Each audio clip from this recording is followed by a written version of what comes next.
Here we are in Great Ayton, and all these spaces by the side of the road are completely free. And the what three words? What are they, Julie? Leathers, slim, riots. Check it out for some free parking here in Great Ayton, very close to Roseby Topping.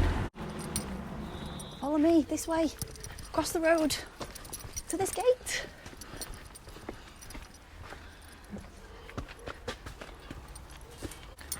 Through this tree tunnel, come on.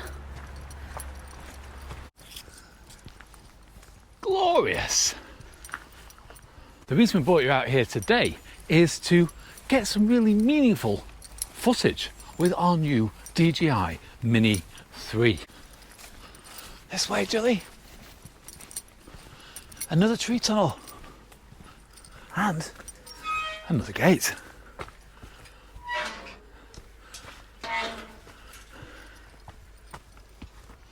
Thank you, Gate Master. You're very welcome. We'll be looking for a name for him, so when you drop your comment below, put in a suggestion, and we'll see what we can end up calling him. We might even put them all in a hat, pick them out, and if yours gets picked, we'll give you a shout out in an upcoming video. I was very fortunate. I didn't just get a drone for my birthday the other week. I got the mics. But being the age that I am, it's not like when you get new gadgets when you're 6 years old, 8 years old, 12 years old, 13 years old, 18 years old, 25 years old, even 30 years old. Fast forward another 20 years when you get to 50 years old. Getting new technology gives me nightmares. I have migraines. I have night terrors about learning how to use all this technology. Will I be able to work it out? Will this aged brain of mine be able to understand all this new technology and keep in mind all the other technology that I'm still got up there in this head? I don't know where there's room for it all. Anyway, we started with the microphones after a few days of night terrors thinking about it, and the microphones are a great success. Finally now using the GoPro Hero 12, which has been sat on a shelf for 7 months because the audio on the GoPro Hero 12 is absolutely awful. Even with the media mic attached, the sound quality is utter garbage. But finally, we've invested in these Hollyland mics, and these are professional audio quality that you can hear from a very far distance. Fast forward a week later, and I thought, right, I'll try the drone for the first time. Oh my days, that wasn't a success. Well, the first thing I did was I thought, well, I'll fly it indoors. That'd be a sensible thing to do, right? And it had some success. It took off and it hovered above the bed, and I thought, what can possibly go wrong? And I thought, I'll move it very, very slowly. It's a bloody jungle, isn't it?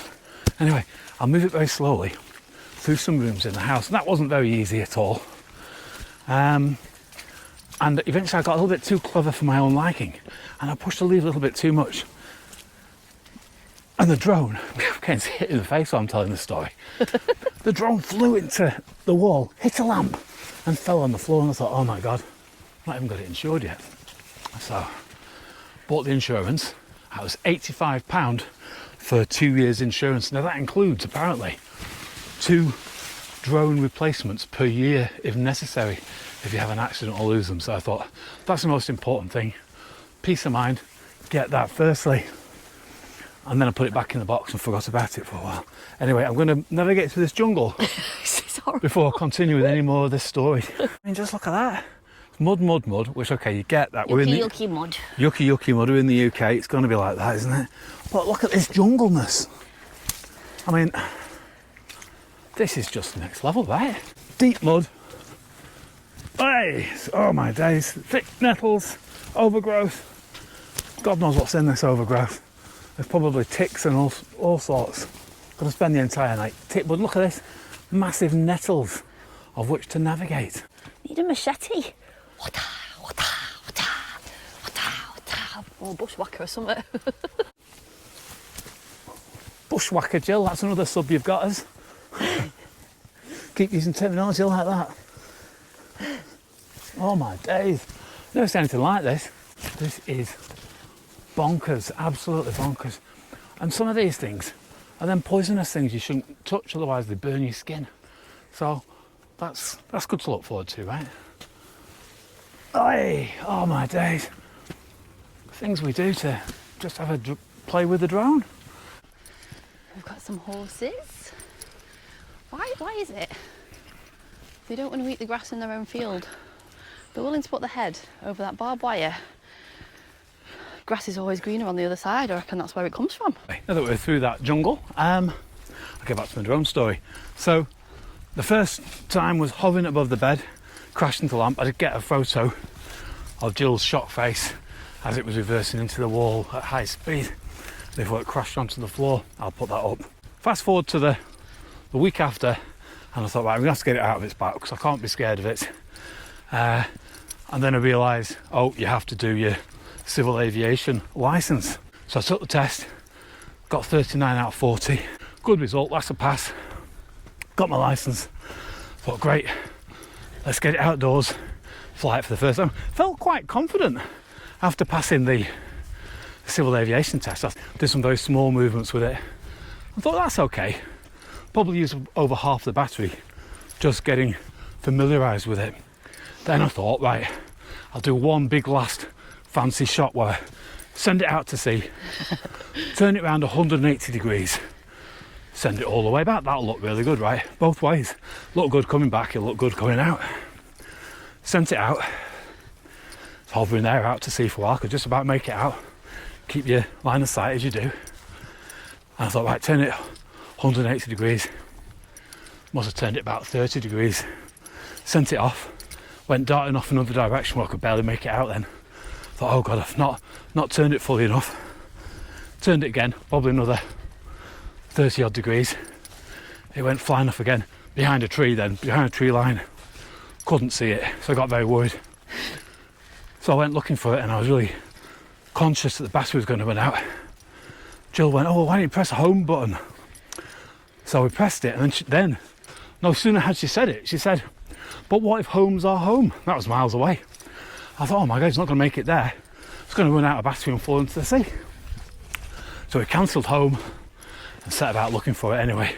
Just before the battery ran out, we found it, put it away in its box, vowed never to use it again.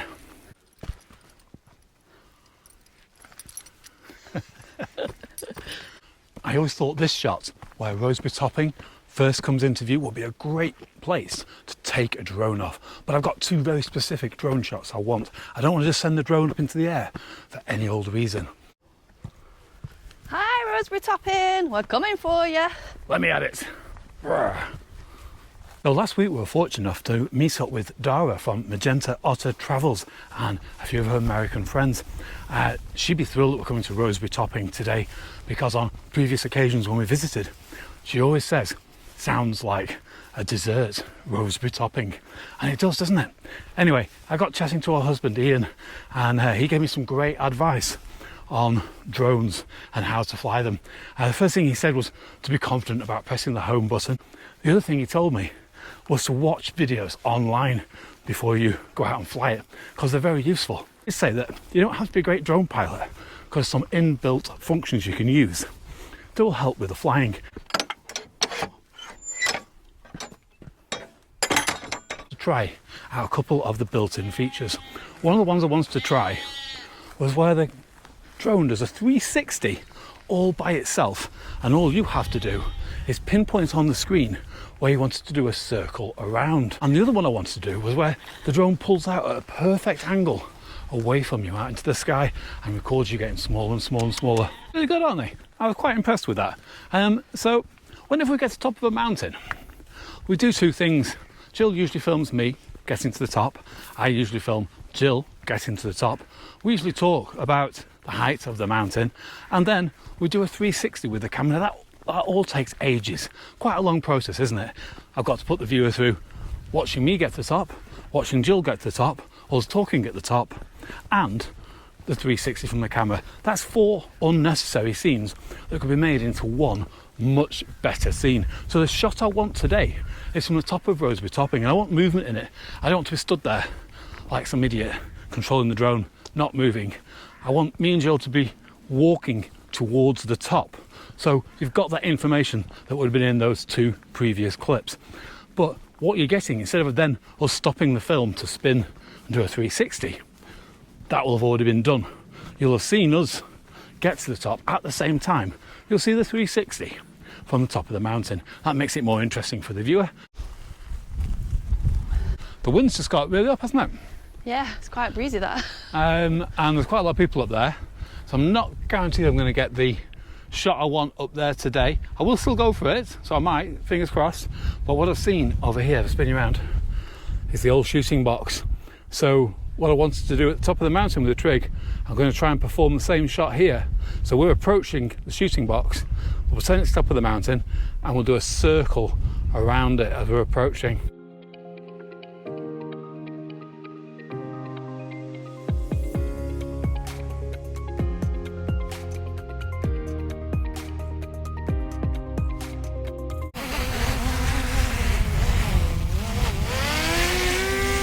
Angry, let go of it, Nicola. Got very angry, didn't it? Angry little Like bugger. So we think that was a success, but we still would like to get the shot from the top of the mountain. There's a lot of people up there. It's windy here, it'll be even windier up there. So what you have to be really conscious of is that the max life of the battery is 38 minutes. So you have to really plan those shots ahead. And if it's windy like it is today, then the battery runs out a lot faster. Just met a lovely guy that recognised our YouTube channel called Rob Kitchen. Hi, Rob. Hi Rob. Stopped and say hello, which we're really pleased about. If you do see us out and about walking, then please do come over and say hello.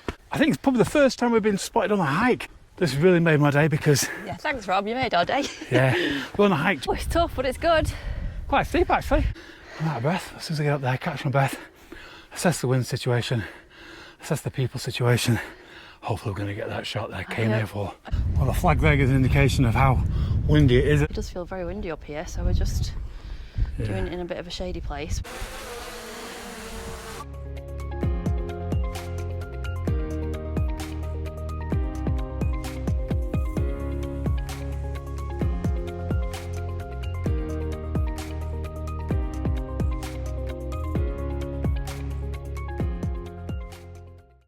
So I think that's about as windy as it's going to get. Probably using a lot more battery, but I'm hoping we got that shot of us walking up to it and it looked decent. Nailed it. The next shot I want to try with the drone that I think that it wouldn't be too distracting in a normal hiking video. Obviously this is about getting those drone shots for the first time. But the other kind of shot is if you're walking on a ridge, wouldn't it be great if the camera pulled back and it showed, you know, the height of where you're walking on? Now, if I spin you around, over there we've got Newton Moor, and it goes all the way along there, and it's like a ridge of sorts along that moor line, and it's got great views over here, obscured by a wall. So what I want to do is walk along that wall like I've done many times before on videos. You can't see the view over here. And then the same shot where the wall's there obscuring the view and the drone pulls back and you can see this fantastic view.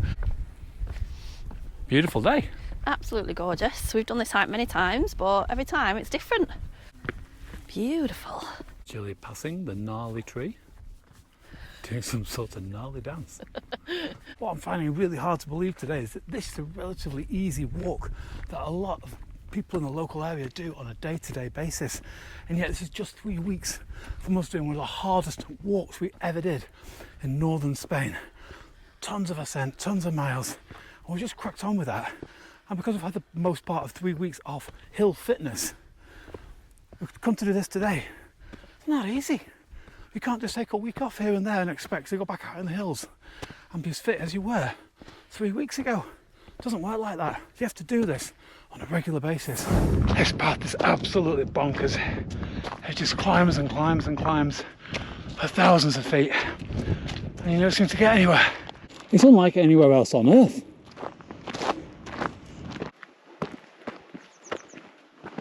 Very physically demanding walk this, isn't it? It is, yeah, absolutely.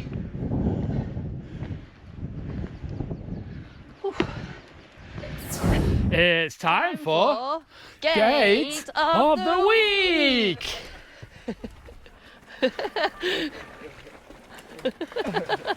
Oh, it's absolutely superb. Brilliant. Brilliant. Awesome gate. Cheers, Thanks, guys. That's amazing. They were such good sports. Probably the best gate of the week yet. So that's it. Channel first. Top Newton Moor now, and over there would be Rosebery Top, and we've got a tree line, we've got a wall obscuring the view. So this might be a good place to take the drone up. So this is what it would look like now. Obscured, no view of Rosebery Topping. So this is where the drone's going to come in handy, I think.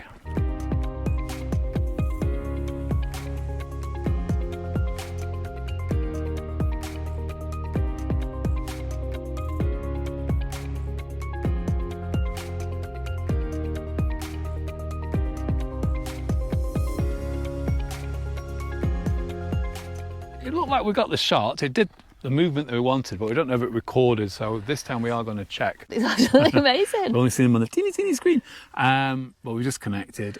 We think those shots are great for our first time.